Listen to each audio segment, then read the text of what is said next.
Buenas tardes a todos y a todas. Muchas gracias por estar acompañándonos de nuevo en un viernes más de nuestros ya tradicionales viernes filosóficos, en los que realizamos nuestras actividades de filosofía y humanidades desde el siglo XXI. Esta tarde tenemos el gusto y el honor de que nos acompañe la filósofa Nancy Núñez. Eh, Voy a leer una breve, brevísima reseña curricular de su amplio trabajo, que nos sorprenderá por lo joven que es la doctora y la amplia trayectoria que tiene. Empiezo leyendo su reseña curricular. Nancy Abigail Núñez Hernández obtuvo el grado de doctora en filosofía por la UNAM, el grado de maestra en filosofía por esa misma institución, un máster en filosofía, ciencia y valores por la Universidad del País Vasco y la licenciatura en filosofía también por la UNAM. Ha trabajado como investigadora en la Universidad de Turín, Italia, en la Universidad de Hamburgo, Alemania, en el Departamento de Matemáticas de la Facultad de Ciencias de la UNAM y en el Instituto de Filosofía de la Academia de Ciencias de la República Checa. Actualmente da clases en la Facultad de Estudios Superiores de Acatlán, UNAM. Previamente se ha desempeñado como docente en la Universidad Autónoma Metropolitana, la Universidad Panamericana y ha sido profesora invitada en la Universidad Autónoma de Aguascalientes y en la Universidad de Pilsen en la República Checa. Como podrán ver, es realmente un honor que la doctora Núñez nos acompañe el día de hoy. Ella se especializa en filosofía de la lógica, en lógica propiamente, en epistemología y en otras áreas y subdisciplinas de la filosofía. El día de hoy nos comparte una partecita de su trabajo que tiene que ver con epistemología. El, la conferencia que nos va a dar el día de hoy se titula Escepticismo filosófico y contextualismo epistémico. En un momento le voy a dar la palabra a la doctora Núñez. Solamente quiero recordar que recibimos todas sus preguntas y comentarios a través de la página de Facebook para poderle plantear sus dudas y preguntas a la doctora Núñez al final de su charla. Pues sin más, le cedo la palabra a la doctora Núñez. Muchísimas gracias, doctora. Adelante. Ay, muchas gracias por invitarme y pues hoy les voy a hablar de un trabajo que escribí hace ya algunos años. Les voy a poner el link en el chat del Zoom y a lo mejor pues por Zoom me pueden hacer favor de compartirlo quizá también en Facebook. Y bueno, la charla está basada en este trabajo, pero va a ser una charla en la que yo trataré de no dar nada por sentado. Y voy a tratar de explicar todo para que quienes no estén familiarizados con el problema del escepticismo filosófico, pues lo puedan entender y a lo mejor esto va a hacer que quienes sí están familiarizados se aburran un poquito, pero bueno, tengan un poco de paciencia. Y también quería comentar que en cualquier momento, si hay alguna duda, alguna pregunta, pues em, pueden interrumpirme, pueden leerme la pregunta y entonces yo con mucho gusto la voy a responder. Y bueno, lo que les voy a presentar hoy tiene esta estructura que espero puedan ver en pantalla y si no se ve en pantalla, pues abran el micrófono y díganme, no, no se ve nada en pantalla. Pero pues básicamente voy a empezar hablando del escepticismo filosófico y después voy a presentar una de tantas respuestas que se han ofrecido para este problema, que es la respuesta del contextualismo epistémico, y luego voy a hablar de la propuesta en particular que yo propongo en el trabajo que puse en el link, que tiene que ver con enriquecimiento pragmático. No estoy muy segura de si me dará tiempo de llegar a esta parte, quizá es lo menos importante, pero creo que con que entendamos las dos primeras, cubrimos el título de la charla, que es escepticismo filosófico y contextualismo epistémico. Entonces, pues vamos a la primera parte, que es escepticismo, y vamos a ver el problema de los argumentos escépticos, como se entiende sobre todo en epistemología contemporánea. que son estos argumentos que tienen una estructura muy clara con dos premisas que tienen la siguiente forma, ¿no? Eh, un sujeto, de hecho, la S está por eso, por sujeto. Entonces, un sujeto puede ser Juan Pérez, podemos ser nosotros mismos, podría ser yo, podría ser mi abuelita o un amigo, qué sé yo. Entonces, cualquiera sujeto que ustedes quieran poner por ese sujeto no sabe que no H, es decir, que no ocurre una hipótesis escéptica. Y a continuación vamos a ver qué diferentes tipos de hipótesis escépticas hay, pero piensen en que, por ejemplo, René Descartes, que es de donde viene la inspiración para hablar de este tipo de argumentos escépticos, René Descartes hablaba, por ejemplo, de qué tal que estoy dormido, ¿no? Y si estoy dormido y estoy soñando, a veces tengo sueños que son tan vívidos que no puedo distinguirlos de la realidad. Entonces, pues no podría saber o no si estoy en esa hipótesis de estar soñando algo muy, muy vívido. Entonces resulta que si no sabemos o si el sujeto no sabe que no está soñando, por ejemplo, tomemos esa hipótesis, entonces el sujeto no sabe que O y O va a ser una hipótesis, perdón, una proposición de la vida ordinaria que va a ser incompatible con esa hipótesis, ¿no? Entonces, si no sé que no estoy soñando, entonces no sé que está muy soleado allá afuera. Pues ¿cómo podría saberlo, no? Si estoy soñando, pues no puedo ver qué está realmente pasando allá afuera, ¿no? O cualquier otra proposición ordinaria, algo que cotidianamente sabríamos, pero que sea incompatible con esa hipótesis escéptica. Y pues, como se darán cuenta, este es un argumento deductivamente válido, es un modus ponens. Recuerden que el modus ponens tiene la forma de ah, si P, entonces Q, y luego tenemos P, pues por lo tanto de ahí podemos inferir Q, ¿no? O podemos concluir Q. Vean que este tiene exactamente esa estructura, ¿no? Aquí tenemos pues lo que sería la P, y aquí lo tenemos repetido en la segunda premisa, y acá está nuestra Q. Entonces, por lo tanto, lo que concluimos es que no sé que está muy soleado allá afuera, o que no sé que tengo manos, ¿no? Porque si no sé que no estoy soñando, entonces no puedo saber que tengo manos. A lo mejor en la vida real no tengo manos. ¿Cómo podría saberlo si estoy soñando? Entonces concluimos que el sujeto, en este caso yo, no sé que tengo manos. Y esta conclusión, pues es como muy extraña, ¿no? Es algo muy escandaloso. Es algo, pues sí, bastante, que nos intriga bastante y es bastante contraintuitivo. O sea, ¿cómo va a ser que no sé que tengo manos? Normalmente yo sí diría que sé que tengo manos. Entonces, pues es un problema la conclusión que se infiere a partir de este tipo de argumentos y es muy problemática porque si ustedes notan, lo que vemos es que dado que es un argumento deductivamente válido, vemos que tiene la estructura de un modus ponens, su conclusión se sigue de las premisas y si las premisas son verdaderas, la conclusión también es verdadera y la tenemos que aceptar. Pero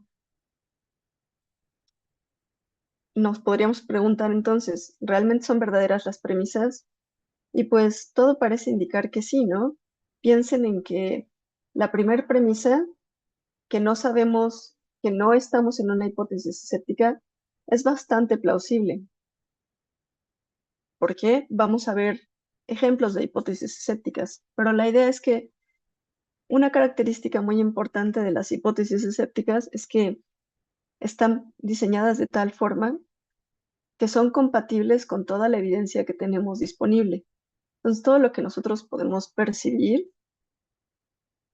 no es suficiente para descartar que estemos en uno de esos escenarios escépticos. Justo así es la hipótesis de estar soñando, ¿no? La hipótesis del sueño.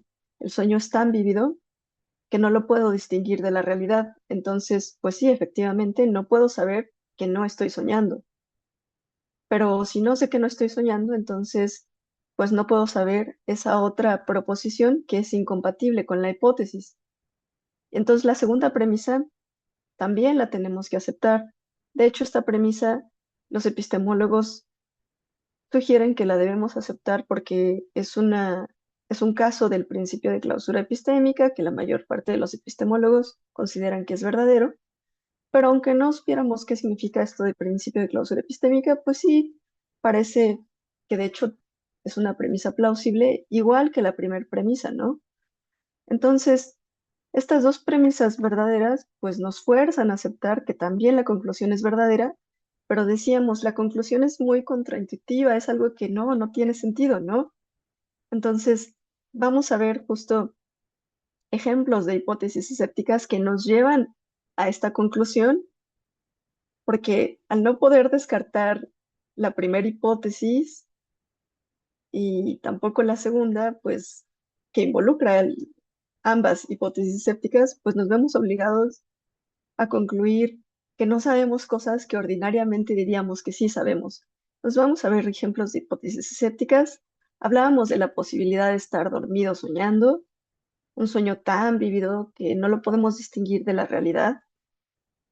Eh, También tenemos la posibilidad de ser engañado por un genio maligno. También Descartes plantea esta hipótesis. Imagínense que nos engaña un genio maligno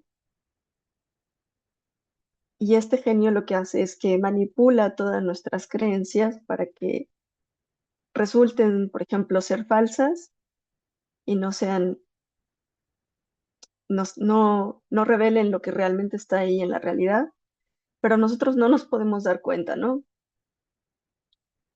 Otra hipótesis muy famosa en este debate del escepticismo filosófico es la posibilidad de ser un cerebro en una cubeta.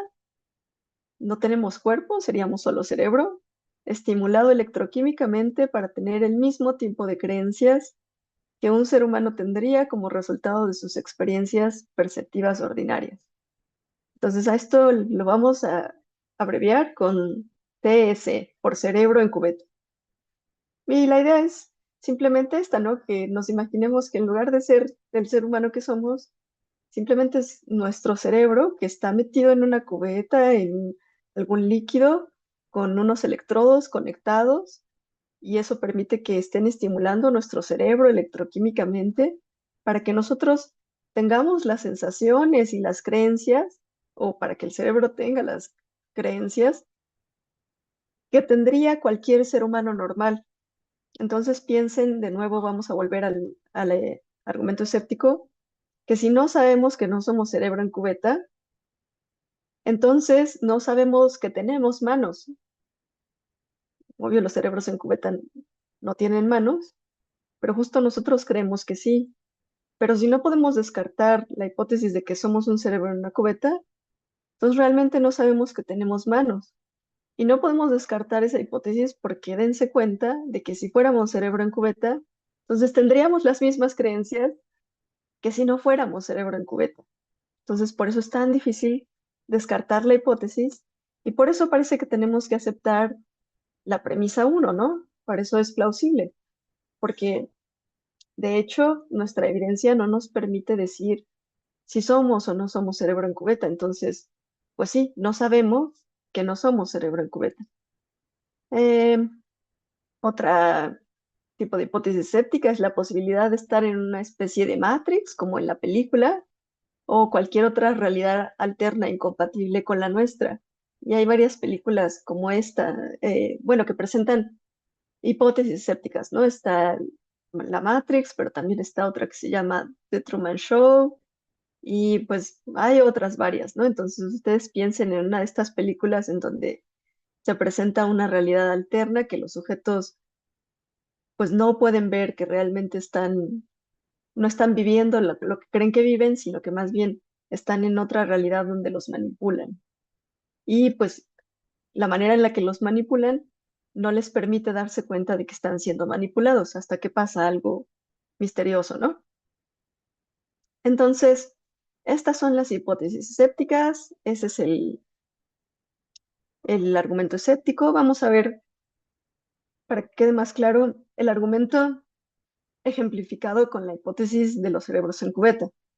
Entonces, aquí el sujeto, para ilustrar, voy a ser yo. Podrían ser ustedes mismos o podría ser otra persona que se les ocurra. Entonces, en nuestra primera premisa tendríamos que, eh, y solo para corroborar, Laura, se ve la lámina que dice ejemplo y que tiene como una imagen de un cerebrito y todo eso. Sí, todo se ve muy bien. Ah, gracias, Laura. Es que creo que yo sí soy muy escéptica. Eh, sí, no confío en la tecnología, pero bueno, entonces, pues vean que aquí tenemos nuestra primer premisa, en donde teníamos que ese justo no sabe y que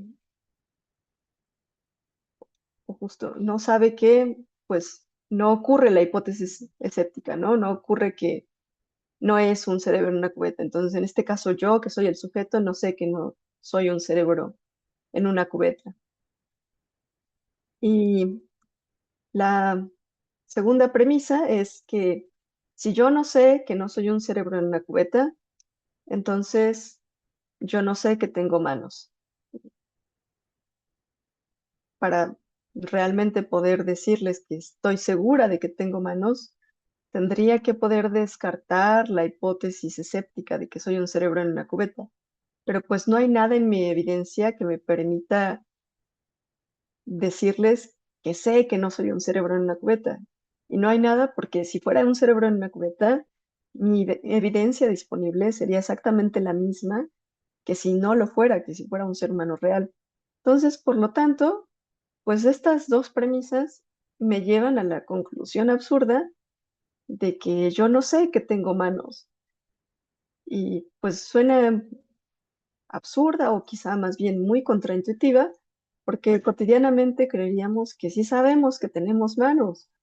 Entonces, el problema del escepticismo filosófico es precisamente que nos vemos confrontados con estas dos premisas que son muy plausibles, que tenemos que aceptar porque no tenemos modo de refutarlas, no tenemos modo de decir por qué alguna de las dos es falsa.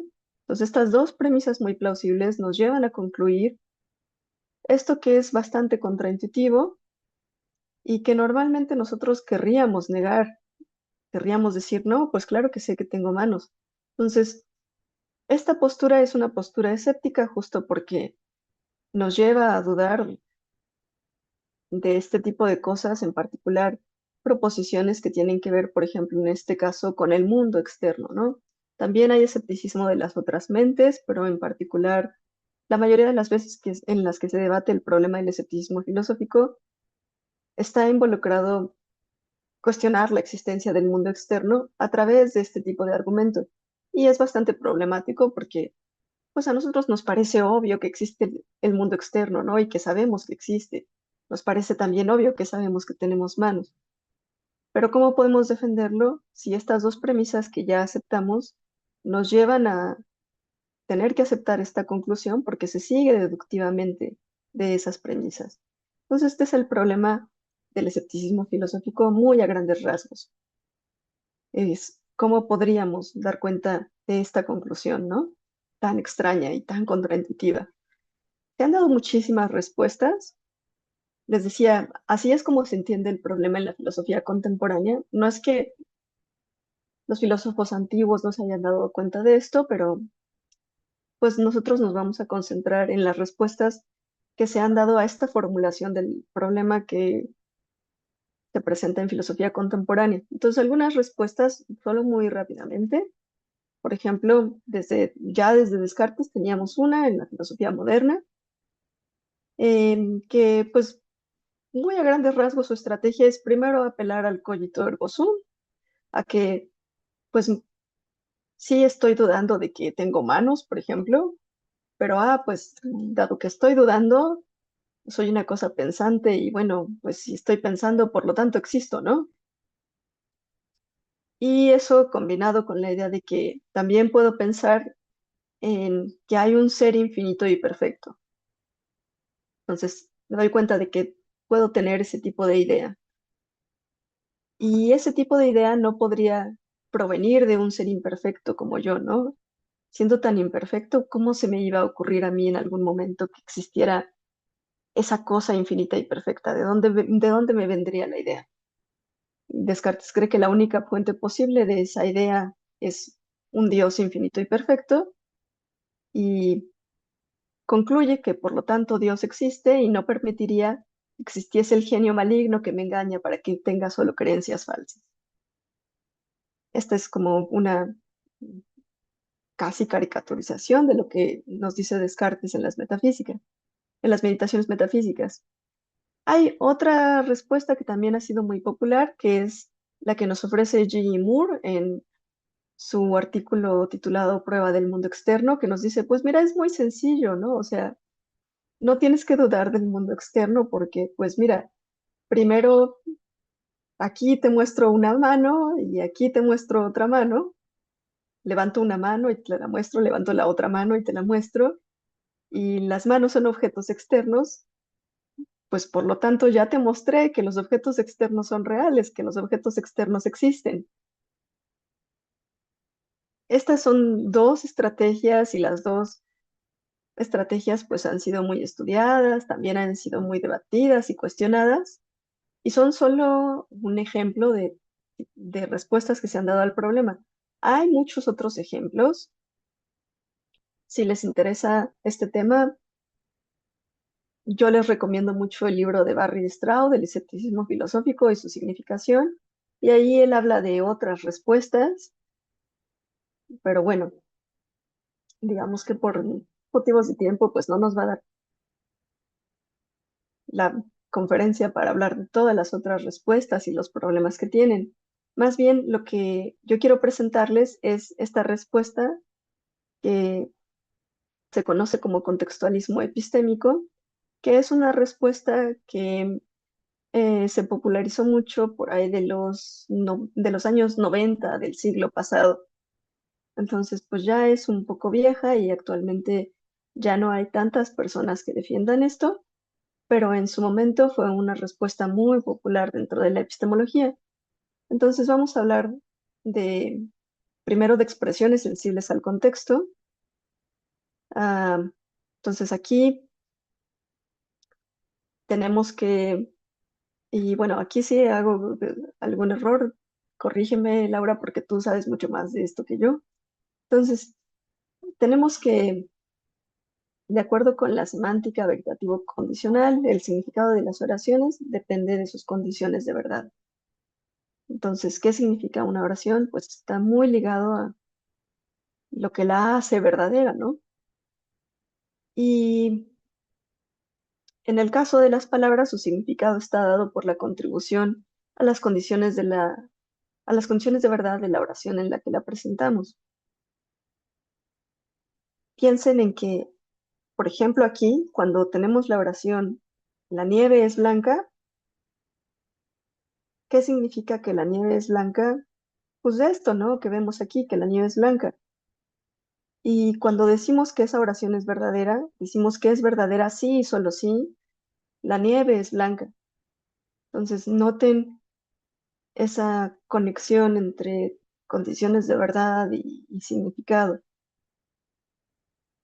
Y justo lo que estamos diciendo al proferir una oración, lo que llamaríamos el contenido de la oración, o a veces también le decimos en filosofía proposición, depende del significado de la oración. Entonces, esta oración, la nieve es blanca, pues es verdadera sí, solo sí, de hecho la nieve es blanca, ¿no? Y esto es lo que significa. esa oración. Entonces, vamos a ver que en los lenguajes naturales como el español o el francés, el chino, tenemos algunas palabras que su contribución al contenido de las oraciones varía dependiendo del contexto en el que se profieren. Y a estas palabras decimos que son sensibles al contexto. Entonces, piensen que un ejemplo muy claro de este fenómeno es la palabra yo. Noten cómo la palabra yo parece que su significado o la cosa a la que se refiere, para ser más precisos, cambia dependiendo de la persona que pronuncia la palabra. Entonces, cuando yo decía, pues, yo no sé que tengo manos, me refería a mí misma, ¿no? Pero si lo dice cualquiera de ustedes, pues no se está refiriendo a Nancy Núñez, se están refiriendo a ustedes mismos. Entonces, están usando la palabra yo, que por ejemplo podríamos decir significa, o su significado es el del que refiere a la persona que la usa. Usan esa palabra para referirse a diferentes cosas en diferentes contextos. Hay otras palabras de los lenguajes naturales que no son sensibles al contexto.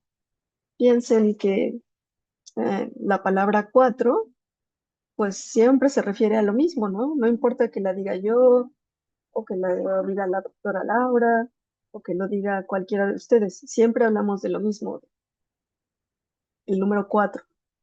Pero cuando decimos yo, pues si ustedes lo dicen, obviamente no se refieren a mí. Entonces, estas palabras que son sensibles al contexto, podríamos decir que tienen varios niveles semánticos o varios niveles de significado, si quieren verlo de ese modo. Por un lado, tienen un significado estable, que es lo que se suele denominar carácter, y ese significado estable, noten que es como la regla lingüística que nos ayuda a usar la palabra yo. Sería esta regla que nos dice, no, pues a quién se refiere la palabra yo depende de quién la está pronunciando, ¿no? Pero por otro lado, su referencia varía dependiendo del contexto, y a esto le suelen llamar contenido. Entonces, si permanece estable la regla que nos dice la palabra yo se refiere a cualquier persona que la esté pronunciando, pero a quién se refiere, eso es algo que depende del contexto, ¿no? Depende, por ejemplo, de quién está pronunciando la palabra. Entonces, estas expresiones sensibles al contexto o que son contexto dependientes, es muy importante entender esta idea porque precisamente lo que va a decir el contextualismo epistémico es que las atribuciones de conocimiento de la forma S sabe que P son sensibles al contexto. Es decir, que sus condiciones de verdad, si esto es verdadero o falso, este tipo de oración que tenemos aquí, varían de un contexto a otro, dependiendo de los estándares epistémicos que gobiernan el contexto de la atribución. Y esto más adelante lo voy a decir, pero noten que este tipo de oración, que es atribución de conocimiento, es justo lo que tenemos en el argumento escéptico, porque recuerden que en el argumento escéptico teníamos ese no sabe que O, por ejemplo, ¿no? Que no, que tiene manos, o ese no sabe que no ocurre la hipótesis escéptica. Esa es una oración de atribución de conocimiento, porque es una oración en donde estamos diciendo si alguien sabe o no sabe algo. Estamos atribuyéndole conocimiento a un sujeto. Entonces, bueno, hasta aquí creo que todo bien. Si tienen dudas, pues igual me preguntan. Y esta idea de que las oraciones de atribución de conocimiento, sus condiciones de verdad son sensibles al contexto, am, varían dependiendo de un contexto, del contexto en el que se encuentran, es lo que va a usar esta corriente epistemológica para tratar de responder el problema del escepticismo filosófico. ¿Cómo lo va a hacer? Bueno, pues va a decir que el argumento escéptico que vimos en láminas anteriores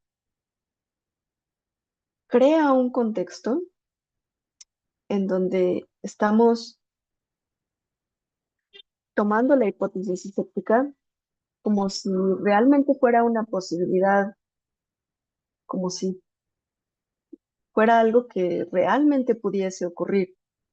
Es decir, cuando nos presentan el argumento escéptico y nos presentan su primer premisa, ese no sabe que no H, o el sujeto no sabe que no es un cerebro en una cubeta. Cuando nos presentan esa premisa, entonces nos están introduciendo a un contexto en el que estamos considerando que esa hipótesis es real. Y esa hipótesis escéptica que vemos en la primer premisa del argumento escéptico, lo que está haciendo es introducir estándares muy altos para atribuir conocimiento, porque nos está diciendo que nosotros no podemos decir que el sujeto realmente sabe, a menos que sea capaz de descartar la hipótesis escéptica, a menos que sea capaz de decirnos que no está en un escenario escéptico y por qué no está en un escenario escéptico. Y noten que, pues sí, esos son estándares muy altos para el conocimiento. Normalmente no le pedimos a la gente que nos diga que no está en un escenario escéptico. Cuando le preguntamos la hora a alguien en la calle, oye, ¿qué hora es? O ¿para dónde queda la calle tal? Y nos responden, no le preguntamos, momento, pero espera, ¿estás seguro de que no te está engañando un genio maligno? O sea, pues no demandamos ese tipo de estándares epistémicos. Normalmente, en los contextos en donde no está la hipótesis escéptica, pues justo pensamos que la oración de la conclusión del argumento escéptico es falsa, ¿no? O sea, pensaríamos que la conclusión, el sujeto no sabe que no tiene manos, es falsa. Pero eso es en contextos donde no estamos pensando en que podríamos ser cerebros en cubeta o donde no estamos pensando en que podríamos estar teniendo un sueño tan vívido que no podemos distinguirlo de la realidad. Entonces, aquí la idea es distinguir entre el contexto del argumento escéptico y un contexto en donde no hay ninguna hipótesis escéptica, nunca la hemos considerado o no estamos pensando en ella por lo menos, no nos está cruzando por la cabeza. Y les comentaba que esta corriente epistemológica, pues, fue muy popular en los 90, sobre todo se popularizó mucho con el trabajo de Kid de Rose, pero pues podemos rastrearle a Stuart Cohen, quizás hay referencias más viejas, pero pues por ejemplo Kid de Rose lo rastrea a este trabajo de Stuart Cohen, Knowledge and Context. David Lewis también tiene un trabajo a este respecto, es un trabajo muy bueno. Y ya después les comentaba que fue perdiendo popularidad. Lo más reciente que encontré es este trabajo de Jackson, que todavía no he revisado, pero bueno, digamos que no es tan popular como lo fue en los 90. Y entonces vamos a ver con más detalle la tesis del contextualismo epistémico, que nos dice que pues, las atribuciones de conocimiento de la forma S sabe que P son sensibles al contexto. Y eso quiere decir que un contexto académico, por ejemplo, el contexto en el que al estudiar filosofía nosotros estamos ah, pensando en lo que nos está diciendo Descartes respecto a la hipótesis del genio maligno, o incluso piensen en esta charla como un contexto académico en donde estamos hablando de estas hipótesis escépticas. Es un contexto muy diferente al de nuestra vida ordinaria, ¿no? Por ejemplo, cuando vamos al supermercado o cuando estamos en casa con nuestra familia, pues no estamos pensando si hay un genio maligno que nos está engañando, ¿no? O si estamos en la Matrix. Son contextos epistémicos diferentes. Y entonces la idea es que esta oración de atribución de conocimiento, ese sabe que P, es sensible al contexto y por lo tanto sus condiciones de verdad pueden cambiar en un contexto y en otro. Puede que esta misma oración sea verdadera aquí, pero falsa acá. Ahora vamos a ver un ejemplo de la vida ordinaria. Imagínense que ah, yo invito mm, a Laura a cenar a la Ciudad de México un lunes por la tarde. Ella tiene que dar clases los martes por la mañana y es muy importante que se presente a dar su clase. Entonces, eh, la invito a cenar el martes por la noche y en algún punto, no sé, como a las 8 le digo, oye, Laura, quizá ya deberías regresar a Cuernavaca. La invito a cenar a la Ciudad de México, ¿no? Y le digo, quizá ya deberías regresar a Cuernavaca.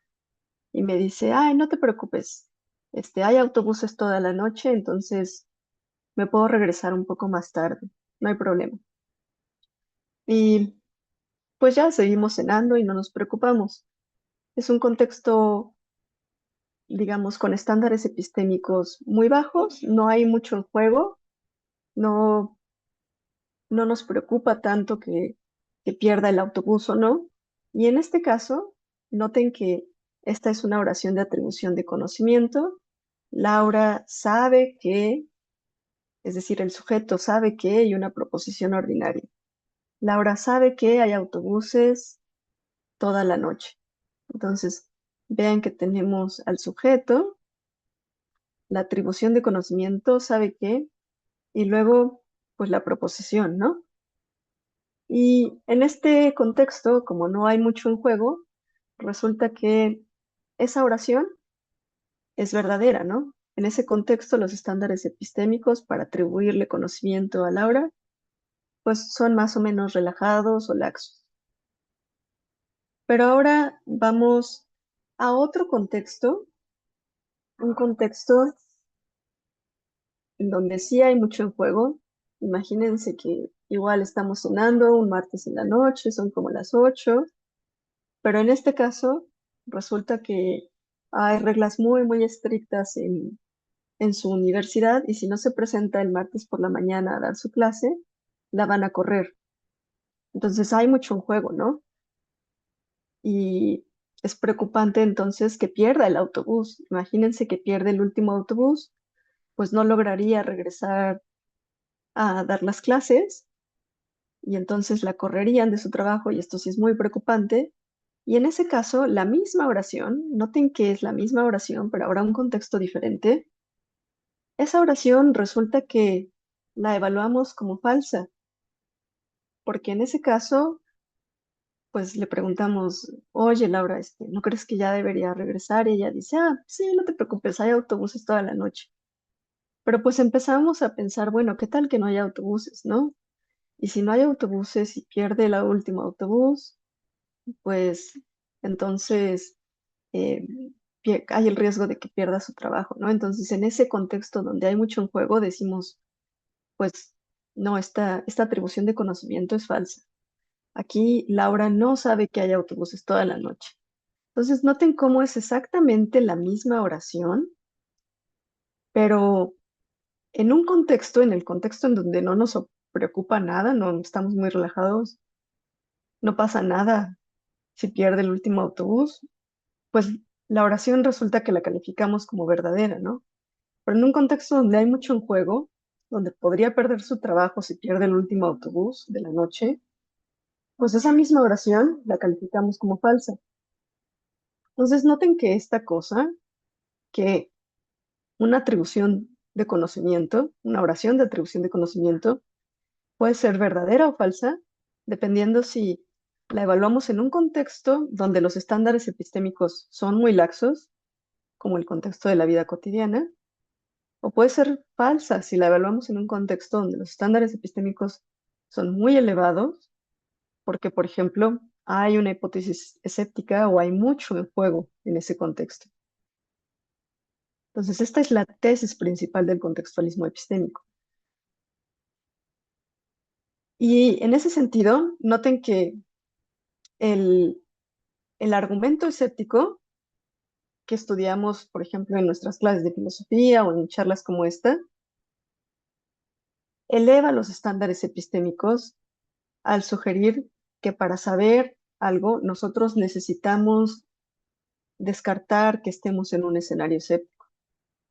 Entonces, la idea del contextualismo epistémico es que la tercera premisa perdón, la conclusión del argumento escéptico, que nos dice que no sabemos que tenemos manos, esa la evaluamos como verdadera en ese contexto porque los estándares epistémicos son muy altos. La primera premisa nos está demandando que descartemos que estamos en un escenario escéptico y no podemos hacerlo, no podemos saber eso. Mientras que en un contexto ordinario, la conclusión del argumento escéptico que nos dice que no sabemos que tenemos manos, esa misma oración la evaluamos como verdadera porque en ese contexto nunca se presenta una hipótesis escéptica. Nadie en el supermercado nos pregunta, oye, ¿qué tal que estás en la Matrix o qué tal que eres un cerebro en una cubeta? Nunca nos vemos confrontados con esa idea, nunca consideramos que sea una posibilidad que tendríamos que descartar y por lo tanto sí sabemos que tenemos manos. Entonces, esta es la estrategia que propone el escepticismo, perdón, el contextualismo epistémico para responder el problema del escepticismo. Ahora, ha recibido muchas críticas, muchas objeciones, y a ustedes hay algo aquí que les suena mal en esa estrategia, pues no están equivocados, se han hecho muchos cuestionamientos a esta propuesta, y entre ellas es que el contextualismo incurre en una petición de principio, porque pues lo que nos están pidiendo es que el escéptico nos dice, pues tú no sabes que tienes manos o no sabes que existe el mundo externo. Y el contextualismo pues da por sentado que sí lo sabemos, que lo sabemos en la vida cotidiana. Entonces parece que pues está cometiendo una petición de principio. También parece que si esto fuera correcto, los hablantes no sabrían usar el verbo saber. Es decir, no tendrían claro cuándo es correcto decir que alguien sí sabe y que alguien no sabe, porque pues los estándares epistémicos cambian de contexto en contexto. Pero probablemente la objeción más problemática es la objeción lingüística que dice que el contextualismo no nos puede ofrecer un modelo semántico de la sensibilidad contextual del verbo saber, tal como tenemos modelos semánticos de otras palabras que son sensibles al contexto. Entonces, lo que nos está diciendo básicamente esta objeción es que saber, el verbo saber, no se comporta como, por ejemplo, la palabra yo, que sí es claramente sensible al contexto. Cuando les di el ejemplo, pues sí, claro que pudieron reconocer, ah, sí, sí, yo, cuando lo uso yo se refiere a mí, pero cuando lo usa otra persona, pues claro, no se refiere a mí. Lo mismo con la palabra aquí, pues que cuando yo digo aquí, yo me refiero a la Ciudad de México, pero cuando ustedes lo dicen, pues se refieren al lugar donde estén, ¿no? Y parece que saber, pues no es tan claramente sensible al contexto. ¿Cómo sería sensible al contexto o en qué se parece a estas otras palabras, ¿no? Entonces esa es la objeción más problemática y es justo la objeción que yo trato de responder en el artículo que les compartí en un enlace. Entonces, pues voy a tratar de hablar muy rápidamente de esa propuesta que tengo para responder esta objeción que apela al enriquecimiento pragmático. Entonces, al, el fenómeno pragmático al que yo apelo en ese artículo es el de el estrechamiento semántico. Y lo que yo digo allí es que lo que podría decir un contextualista epistémico es que la manera en la que el verbo saber es sensible es al contexto es porque ocurre un fenómeno de estrechamiento de esa palabra, de saber, en la conclusión del argumento escéptico. ¿Qué es esto del estrechamiento semántico? Pues es un proceso pragmático en el que una palabra comunica un significado más específico que el que normalmente esperaríamos, ¿no? O que el significado de cajón, digamos, el significado de diccionario o el significado que está léxicamente codificado en la palabra. Veamos un ejemplo. Noten que a ustedes se han de haber encontrado con esto muchas veces, cuando en una fiesta le ofrecen una cerveza a alguien y les dice, no, gracias, yo no bebo. ¿A qué se refiere esa persona? Noten que el significado de la palabra beber, lo busquen ustedes en el diccionario, significa ingerir líquidos. Entonces, cualquier tipo de líquido, ¿no? Agua, jugo, cerveza, vino, lo que sea. Entonces, cuando alguien dice yo no bebo, un ser humano dice yo no bebo, no quiere decir que no ingiere ningún líquido, pues ya se habría muerto, ¿no? Lo que dice es que no bebe alcohol, ¿no?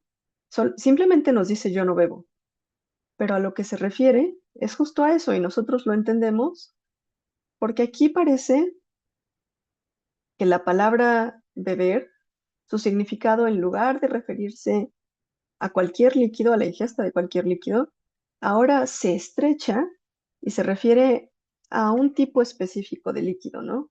Entonces, no se refiere a ingerir cualquier líquido, sino que se refiere a ingerir alcohol.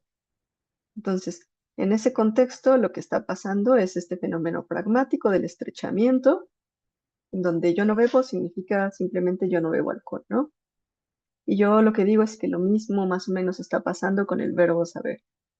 Y para esto voy a apelar a la pragmática veritativo-condicional, que yo sé que a la doctora Laura no le gusta mucho, pero es la que yo mejor pude entender, que nos dice que el contenido veritativo condicional de una oración puede ser libremente afectado por procesos pragmáticos, es decir, procesos que están guiados por el contexto y que no son causados por una expresión que aparezca en la oración, sino que tienen lugar simplemente para darle sentido a lo que el hablante dice, como en el caso de yo no bebo, pues simplemente para que tenga sentido lo que está diciendo esa persona, que es un ser humano que a fuerza necesita ingerir algún tipo de líquido, pues nosotros pensamos inmediatamente, ah, no se refiere a cualquier tipo de líquido, sino que simplemente se refiere a que no bebe uno específico, que es alcohol.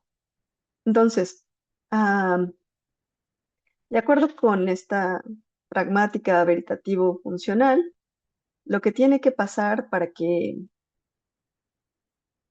de este estrechamiento pragmático o las condiciones en las que se da es que el contexto añade un elemento a la interpretación de la oración. El contexto pues introduce algo que nos permite interpretar la oración de esa manera. Como en el caso de la fiesta, ¿no? El caso de la fiesta es, pues ese contexto es lo que nos permite interpretar la oración yo no bebo como, ah, no bebe alcohol. Ese elemento es relevante para determinar las condiciones de verdad de la oración.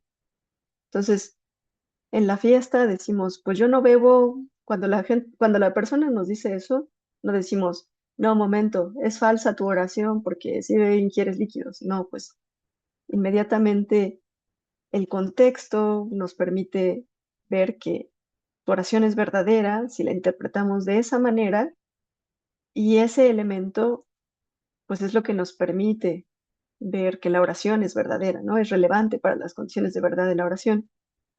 Y esa condición contextual no es necesaria. Es decir, no está dada por el material lingüístico o independientemente de esa condición contextual, la oración sigue teniendo sentido, sigue eh, teniendo condiciones de verdad, ¿ok? Piensen que hay casos en donde esto no ocurre, ¿no? Por ejemplo, en otros casos, como si yo digo ella es bonita, ahí no podemos decir si la oración es verdadera o falsa, hasta que no sabemos a quién se refiere ella, ¿no? Ahí sí la condición contextual es necesaria, pero en este caso no. Entonces, am, pues, de acuerdo con esta pragmática veritativo condicional, lo que está ocurriendo en este fenómeno de estrechamiento pragmático es una función de modulación que opera en el significado de las expresiones y nos regresa a un significado del mismo tipo, estrechando la extensión de una expresión a través de la adición contextual de un componente a su significado. Entonces, en el ejemplo no bebo, pues vemos cómo el significado de beber se reduce a unos elementos de lo que sería la extensión de esa palabra. No es todos los líquidos, sino que ahora nos reducimos a un conjunto específico de líquidos, ¿no? Entonces, aquí en este ejemplo que teníamos, beber se interpreta como significando beber alcohol. Y aquí vemos cómo añadimos al significado del verbo esa especificación del tipo de líquido que tenemos en mente. Ahora vamos a ver cómo sucede esto en el verbo saber. ¿Nos recuerden estas tres condiciones? Las voy a volver a poner acá, en la izquierda de la pantalla. Y vemos cómo, en el caso del verbo saber, el contexto donde usamos el verbo, lo que añade es un estándar epistémico a la interpretación de la oración de atribución de conocimiento. El contexto del argumento escéptico nos dice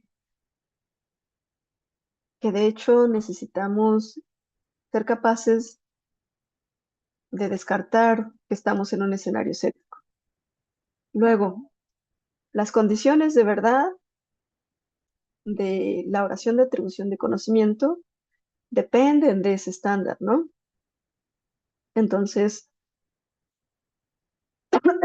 justo ese estándar es el elemento relevante que nos dice, pues debido a que no puedes descartar que estás en un escenario escéptico, muchas de las proposiciones que tú creías que sabías, ahora no vas a saber, y por lo tanto tus oraciones en donde te atribuyes ese conocimiento van a resultar ser falsas, pero precisamente porque está ese elemento relevante del contexto, ¿no? Ese estándar epistémico. Em, y por último, noten que la tercera condición también se cumple, ¿no? Que es la condición contextual no es necesaria. No, no nos impide saber que la oración tiene un significado. Y sí, efectivamente, si el estándar epistémico lo dejamos fuera, la oración de atribución de conocimiento sigue expresando una proposición completa. Entonces,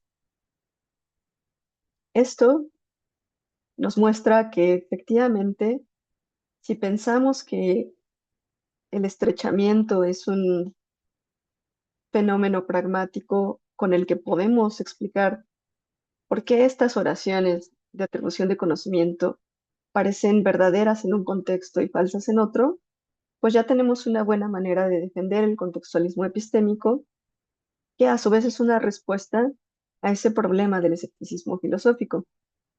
Y pues ahora les dejo algunas de las referencias que usé en este trabajo y por mi parte sería todo y les agradezco mucho su atención.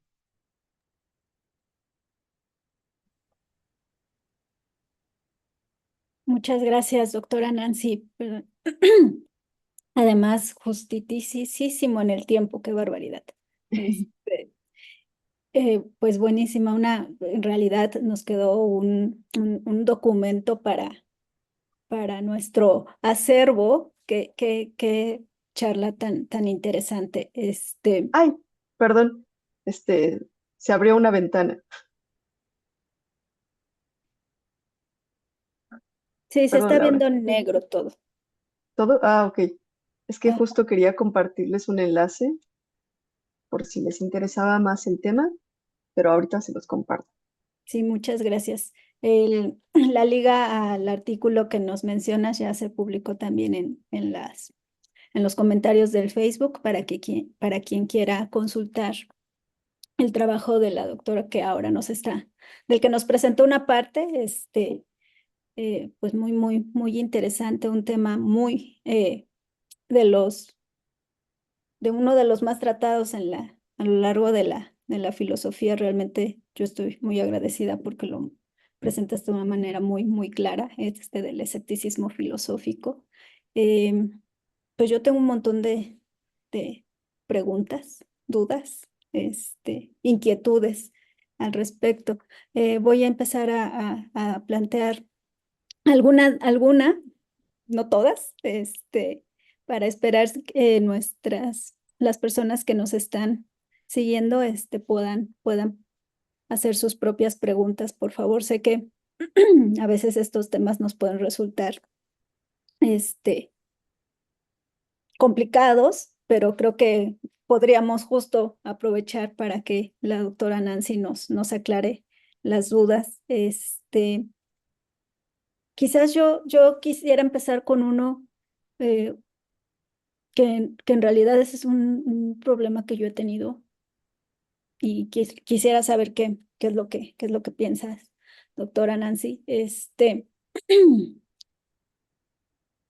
¿Por qué es importante responderle al escéptico? ¿Por qué crees que es importante no decir, no darle la vuelta o sea, por qué es importante voltear a verlo y decir eso, tener una respuesta?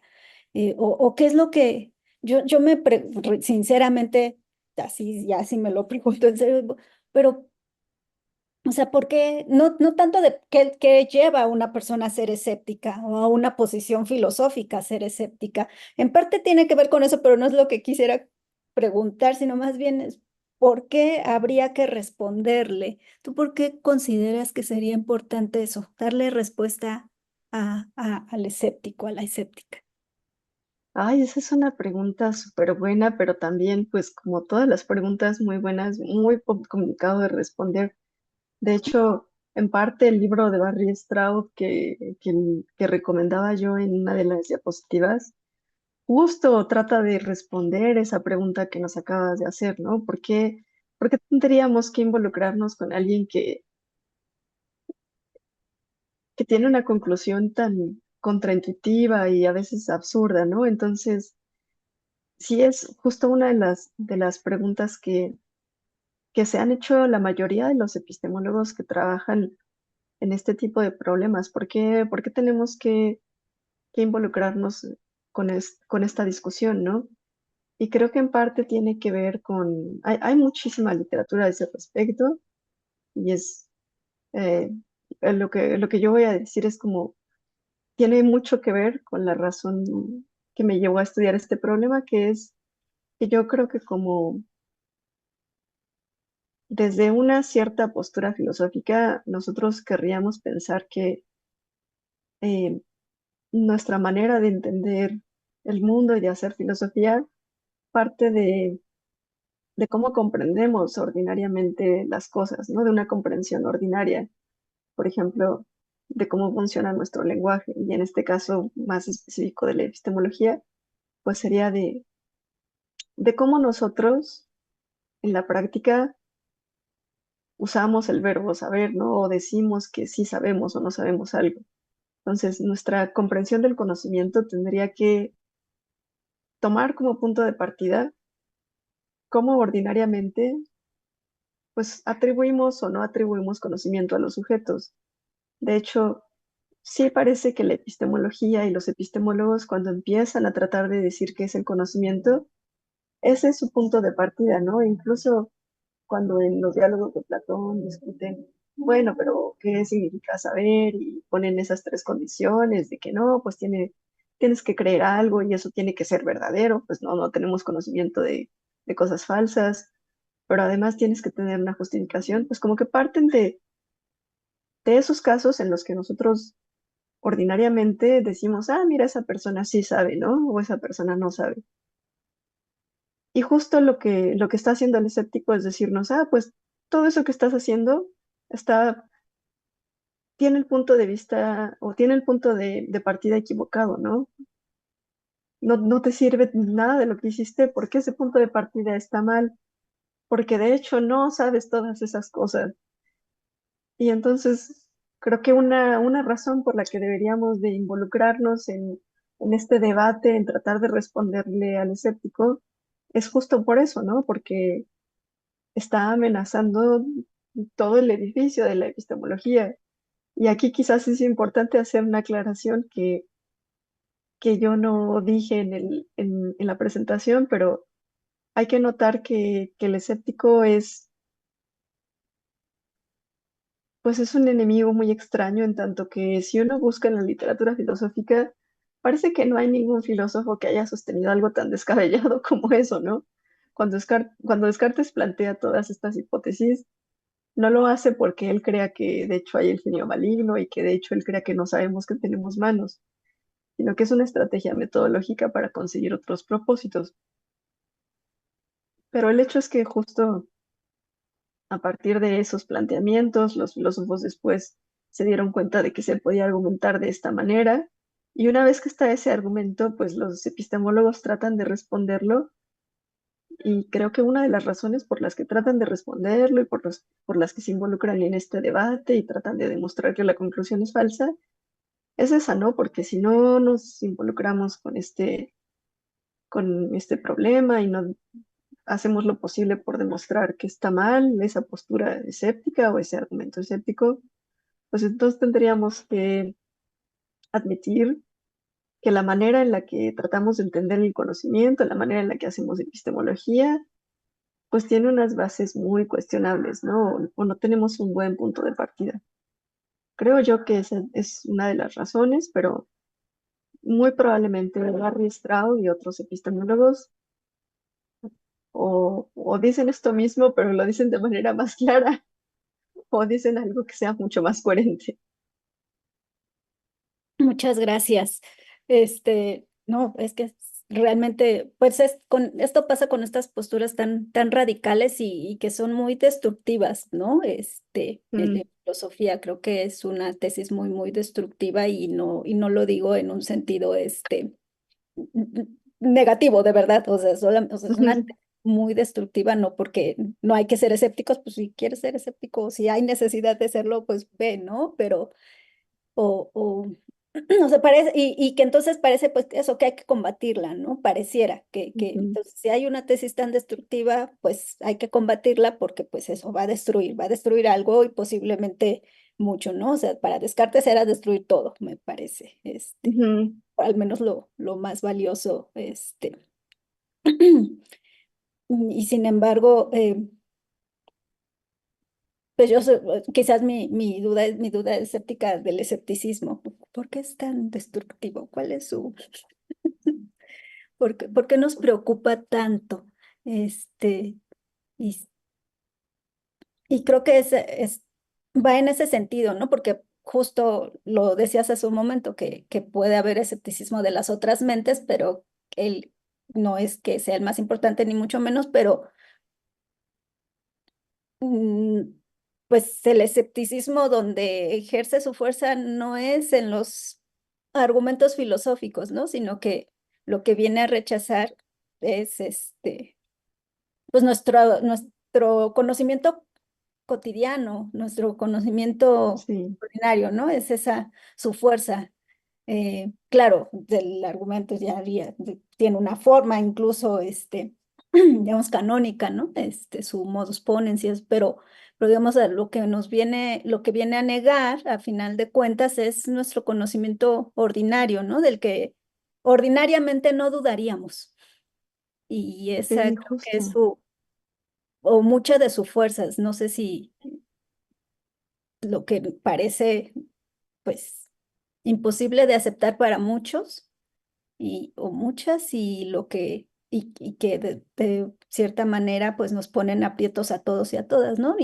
Siendo o no filósofos o filósofas, quizás Descartes lo pudo haber planteado como una estrategia metodológica, pero lo que a la gente de a pie nos toca pues es, oye, pues sí es cierto, eh, cómo sé algo? Y a lo mejor parecerá extraño, pero creo que pues sí nos ponen oye, cualquier, oye, ¿cómo sabes esto? Y pero y si tal cosa pasara y empiezan a hacer como estas posibilidades, ¿no? Ujú. Pero ¿cómo puedes descartar que no ha sucedido tal? Pero ¿cómo puedes descartar todas las posibilidades que se vuelven, si no infinitas, muy ilimitadas, ¿no? De todo lo que podría estar pasando y que se nos escapa, ¿no? Que parece una limitación de nuestras capacidades cognitivas, descartar todas esas posibilidades y resulta entonces, pues eso, que no sabemos si existimos, si tenemos manos, si nos llamamos de alguna manera, si estamos vivos o no, y esas preguntas creo que se vuelven, este, no sé qué tan, esas dudas escépticas son tan vívidas, pero bueno, en los comentarios hay, bueno, felicitaciones. Excelente tema, excelente ponencia. Ay, Este, gracias, gracias. y mientras tanto, yo sigo con otra duda, que tenía que ver con Ay, esto. por cierto, antes de esa duda, te puse aquí en el chat también un video que está muy cortito. Está en inglés, pero tiene subtítulos en español para que se los compartas, donde creo que explican mucho mejor de lo que yo hice, esto del argumento escéptico. Entonces, a lo mejor si les interesó, pues pueden checar ese video. Así, Y- muchas gracias. Lo compartimos ahora en la, en los comentarios del Facebook también. Ay, Eh, gracias. sí, muchas gracias, Nancy. El otro era esta solución que tú das en el texto que nos has compartido también, la solución del contextualismo, que bueno, qué mal que, que ya pasó de moda. Porque creo yo que había potencia. Pero Sí, yo también. Este, pero hay una duda que siempre he tenido al respecto también, que es esto de, pues, que meten el estándar, ¿no? Y que dependiendo del estándar, digamos que alguien sabe o no sabe porque se sube o se baja, ¿no? Entonces, nuestra vida cotidiana, pues, tenemos un estándar bien bajito, ¿no? O sea, ¿qué horas son? Pues las 5 y como no estás preguntando si el reloj se detuvo, o si son las 5:10 o las cuarto para las 5, pues si dices las 5 está bien, que si va a haber función de cine, pues sí sé, que si va a venir la profesora, pues sí, sí va a venir, en fin, nuestro estándar es bien bajitito, ¿no? Y no nos estamos pidiendo más evidencias para lo que decimos saber. Y ya nos cambiamos de escenario, nos cambiamos de contexto y ese estándar no baja porque ya está bien bajo, pero generalmente va a subir en otro contexto. Y yo no sé, o sea, perdón, pero esta es ignorancia mía, pero los ejemplos que hay en la bibliografía, pues son como dices, de lo que está en juego, ¿no? Entonces, como que parece que si Ujú. está en juego mi vida, el estándar es muy alto. Y que si no está en juego la vida de nadie o algo, la pérdida de su trabajo, de su dinero, de su casa porque no pagó y ya le van a hipotecar la casa.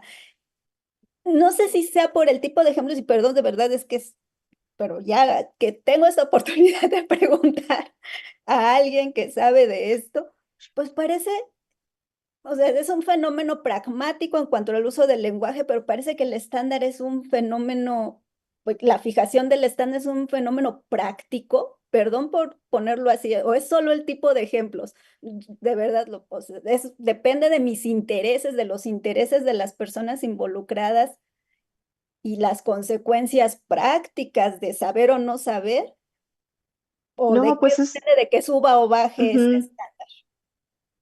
Esa también es una excelente pregunta, porque de hecho es una de las cosas que más se discute en la literatura en torno al contextualismo epistémico, justo de qué depende el estándar, ¿no? O cómo va a fijar uno el estándar. Y sí, efectivamente, pues como tú bien te das cuenta, en la literatura no hay mucho consenso, ¿no? Parece que hay mucha gente que dice que sí es una cuestión práctica, eh, pero entonces, pues es un poco oscuro, ¿no?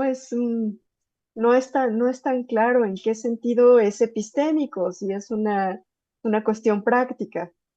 Y el propio David Lewis tiene un artículo que se llama Scorekeeping in a Language Game, en donde habla un poco de esto. Ya no me acuerdo muy bien exactamente qué dice, ¿no? Porque sí tiene que ver con mucho con lo que está en juego y lo que está en juego sí parece ser muy pragmático, pero él trata de darle un giro a esta idea de lo que está en juego y hacer que sea una cuestión como un poco menos vaga o ambigua, pero ya no me acuerdo muy bien cómo va la estrategia.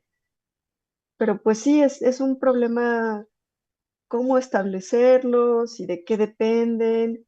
Y, y esa también es una, digamos, de las, pues, si bien no críticas, uno de los problemas del contextualismo epistémico, porque es una noción muy importante para, pues, para toda esta postura filosófica o toda esta corriente epistemológica. Y sin embargo, no está tan claro qué tiene de epistémico, ¿no? Sí, sí, esa es una excelente pregunta y como te decía, como suele ser para todas las buenas preguntas en filosofía, no hay una respuesta muy clara.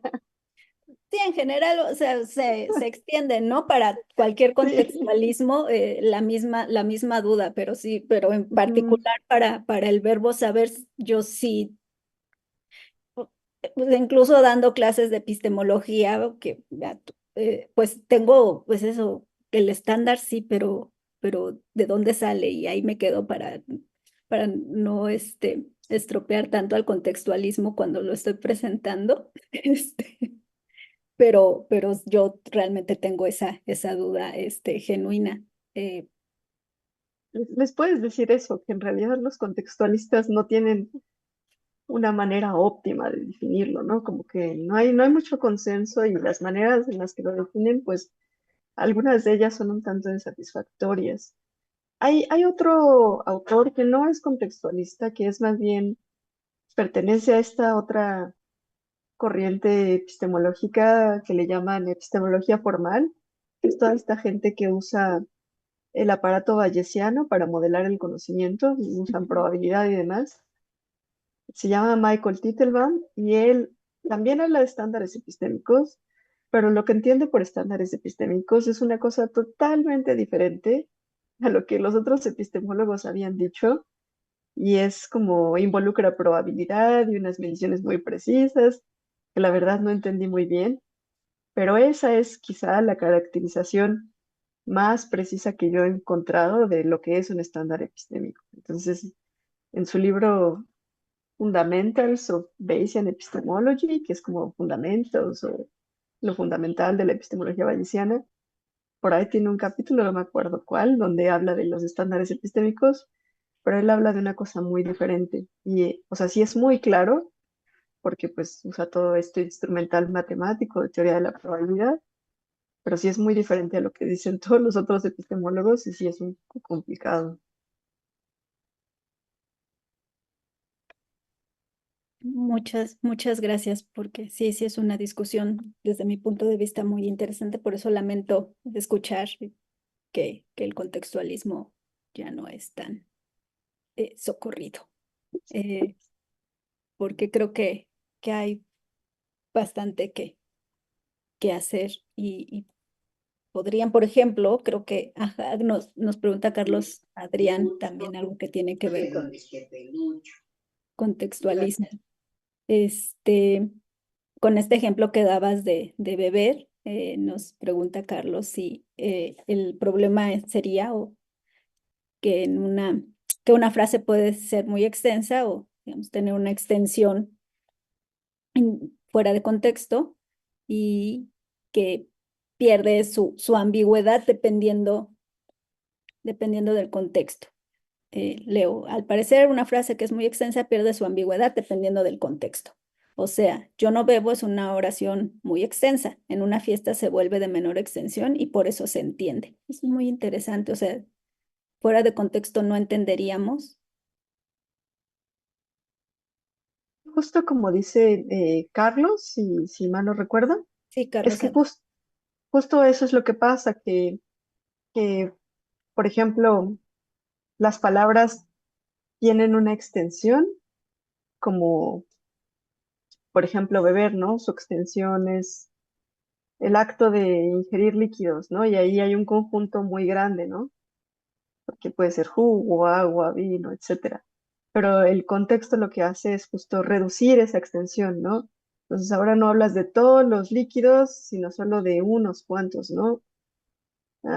Es como, pues no sé, eh, igual la extensión del concepto eh, perro, pues es muy amplia, ¿no? Abarca muchas razas y pues, todos los perros que están y han estado, pero pues como que parece que en el contexto, cuando tú dices, ah, ese perro está muy bonito, pues te refieres no a todos, o sea, sino a uno muy específico, ¿no?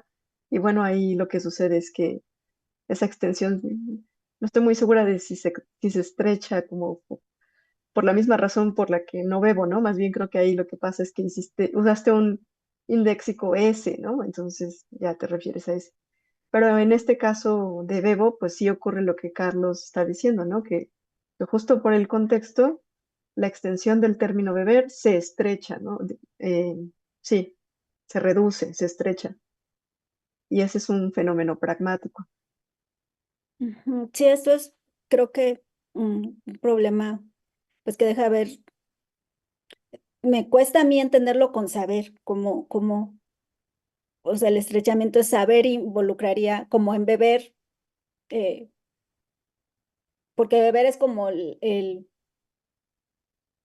significado no estrechado, no reducido, sería como muy general, ¿no? O sea, bebo cualquier líquido.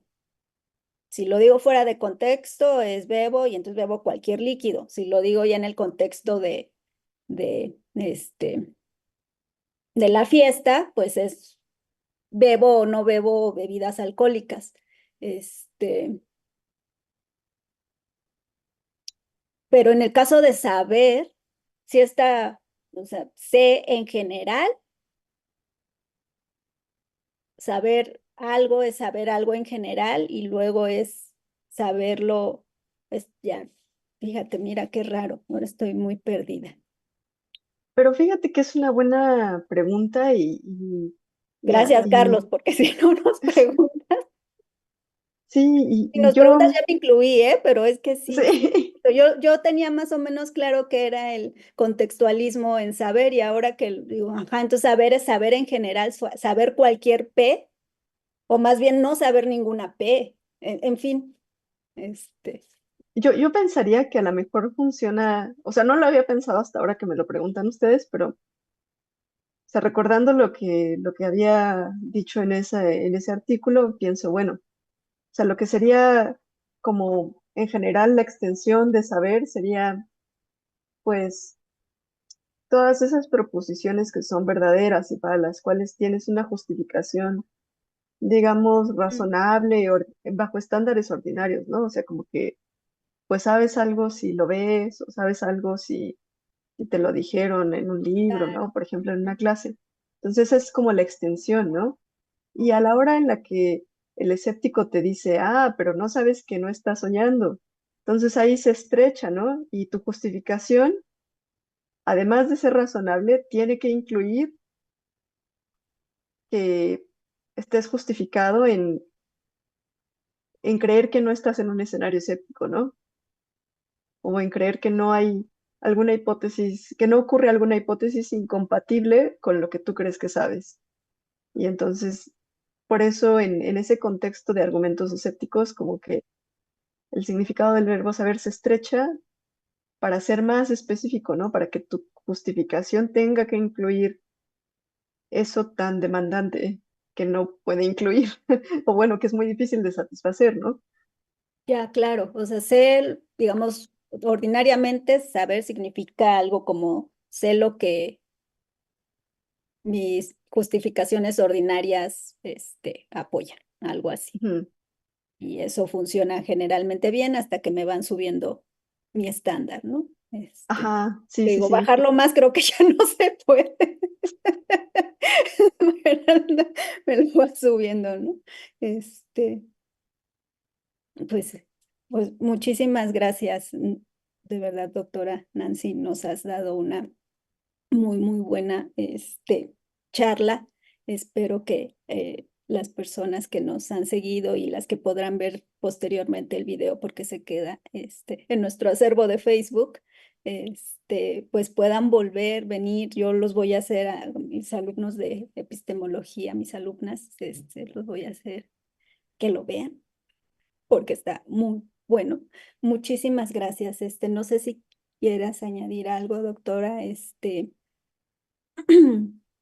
No, Pa- pues al contrario, muchas gracias a ti, doctora Laura, por invitarme y para mí ha sido un honor estar con ustedes, sobre todo porque pues llevo muchos años admirando tu trabajo y justo es lo que yo les enseño a mis estudiantes cuando estamos en filosofía del lenguaje. Entonces, pues nada, al contrario, muchas gracias por invitarme y por las preguntas que de verdad me parecieron magníficas, me volvieron a hacer entusiasmarme por estos temas. Pues el entusiasmo es mutuo, de verdad, porque hace falta que nos los vuelvan a decir con esta claridad, más bien que nos lo cuenten con esta claridad. Pues al contrario, agradecemos muchísimo la licenciatura en filosofía, en nuestro centro, el Centro Interdisciplinario de Investigación en Humanidades. Estamos muy agradecidas porque nos hayas acompañado esta tarde. Seguiremos tu trabajo. Esperamos que nos vuelvas a acompañar en una ocasión futura. Muchas gracias. Pues eso agradezco a la doctora por su tiempo, por sus conocimientos y a ustedes, nuestra audiencia, por haber estado aquí. Gracias por sus preguntas, sus comentarios, sus felicitaciones. Al maestro Luis Cabrera por hacer posible esta transmisión y todo el trabajo de difusión, al maestro Ernesto Alonso por el cartel, muchas gracias, y a las autoridades del CIU por abrirnos este espacio que viernes a viernes tenemos con ustedes. Muchísimas gracias, doctora, muchísimas gracias a todos y a todas. Muy buena tarde.